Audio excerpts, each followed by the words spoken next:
Hello, আসসালামু আলাইকুম দর্শক। আমি হচ্ছি খুশবু আফরিন কিচেন অ্যান্ড ব্লগ চ্যানেলে আপনাদের সবাইকে আবার ওয়েলকাম জানাচ্ছি। তো আজকে আমি আপনাদের জন্য আরেকটি রেসিপি নিয়ে আসলাম, সেটা হচ্ছে ডাল ফ্রাই। তাহলে চলুন চলে যাই আমরা ডাল ফ্রাই বানাতে। আমি চলে আসছি ডাল ফ্রাই বানাতে। আমি এখানে 1 কাপের মতো চানার ডাল নিয়ে নিয়েছি। আর ডালটাকে আমি 15 থেকে 20 মিনিটের মতো ভিজিয়ে রেখেছিলাম।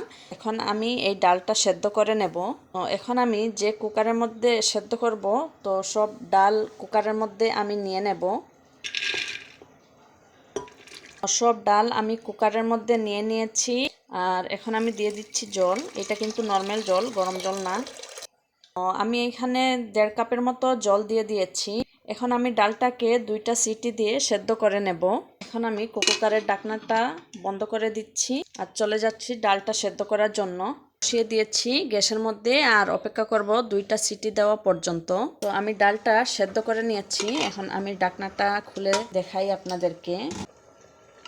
এই যে দেখুন, ডালটা সেদ্ধ হয়েছে কিন্তু পুরোপুরি গলে যায়নি, এরকমই সেদ্ধ করতে হবে। আর আমি সেদ্ধ করতে কিন্তু লবণটা দেই নাই। তো এখন আমি এই ডালটাকে নামিয়ে নিচ্ছি। এখন ডালটা বানানোর জন্য চলে যাব। তো আমি গ্যাসে একটা কড়াই বসিয়ে দিয়েছি। এখানে আমি 1/2 কাপের মতো তেল দিয়েছি। তো এখন আমি কিছু গোটা গরম মশলা দিব। এখানে 1/2 চা চামচ নিয়েছি আস্ত জিরে, একটা এলাচ, 2টা লং, একটা ডালচিনি, 2টা শুকনা মরিচ আর 2টা তেজপাতা নিয়েছি। তো আমি এই গোটা গরম মশলাগুলো দিয়ে দেব এই তেলের মধ্যে। তো আমি সব দিয়ে দিচ্ছি। আমি অল্প নেড়ে দিয়ে দিয়েছি। এখানে আমি একটা পেঁয়াজ কুচি করে কেটে নিয়েছি। তো প্রথমে দিয়ে দিচ্ছি পেঁয়াজ কুচি, দিয়ে অল্প তেলের মধ্যে ভেজে নেব। আর এখন আমি এখানে 1 চা চামচ আদা আর রসুনটাকে অল্প ছেঁচে নিয়েছিলাম। তো এখন আমি এখানে দিয়ে দিচ্ছি 1 চা চামচ আদা রসুনের পেস্ট। এখন আবার এগুলা অল্প সময় ভেজে নেব, যাতে মশলার যে একটা কাঁচা গন্ধ করে ওই গন্ধটা চলে যায়। এই যে আমার ভাজাটা হয়ে গিয়েছে। এখন আমি গুঁড়া মশলাগুলা দিয়ে দেব। 1 চা চামচ মরিচের গুঁড়া, আর দিয়ে দিচ্ছি 1/2 চা চামচ হলুদের গুঁড়া, আর দিয়ে দিচ্ছি স্বাদ মতো লবণ। দিয়ে এখন এই মশলাটাকে ভেজে নেব। দিয়ে দিচ্ছি সামান্য জল, যাতে মশলাটা পুড়ে না যায়। এই যে আমার মশলাটা ভাজা হয়ে গিয়েছে। আর এখন আমি দিয়ে দেব এখানে একটা টমেটো আমি কুচি করে কেটে নিয়েছিলাম। তো আমি টমেটোটাও দিয়ে দিচ্ছি। দিয়ে এখন এই মশলার সাথে এই টমেটোটাকেই আমি ভেজে নেব। এখন আমি 2 মিনিটের মতো ঢাকনা দিয়ে ঢেকে রেখে দিচ্ছি আর আসছি 2 মিনিট পরে। তো আমার 2 মিনিটের মতো হয়ে গিয়েছে। এখন আমি ঢাকনাটা তুলে দেখছি। অল্প আবার নেড়ে দেব আমি মশলাটাকে।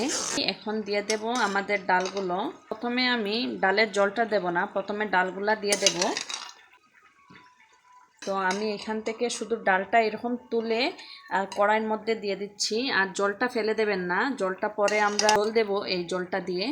এখন আমি এই ডালটাকে মশলার সাথে খুব ভালোভাবে মিক্সড করে আমি একটু সময় এই ডালটাকে ভেজে নেব।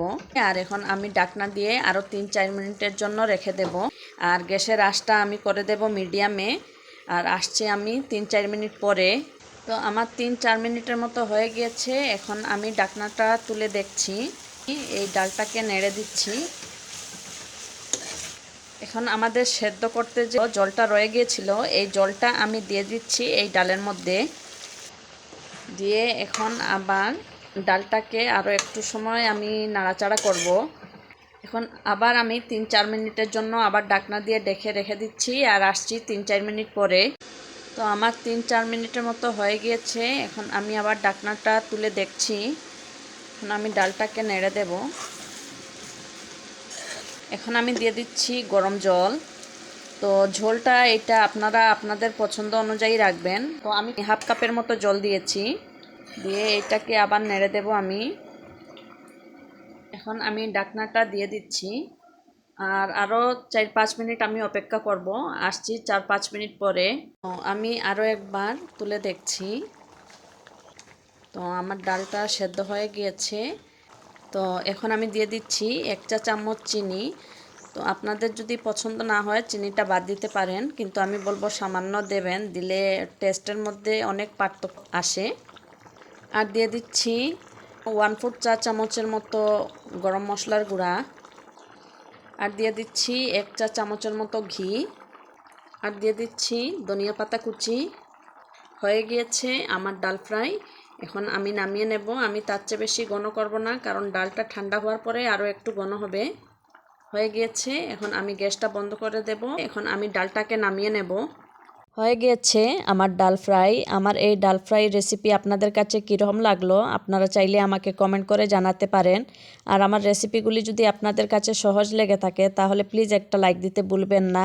আপনার ফ্রেন্ড অ্যান্ড ফ্যামিলির সাথে শেয়ার করবেন। আর আপনি যদি আমার চ্যানেলে নতুন এসে থাকেন চাইলে আমার চ্যানেলটিকে সাবস্ক্রাইব করে নিতে পারেন। আসসালামু আলাইকুম।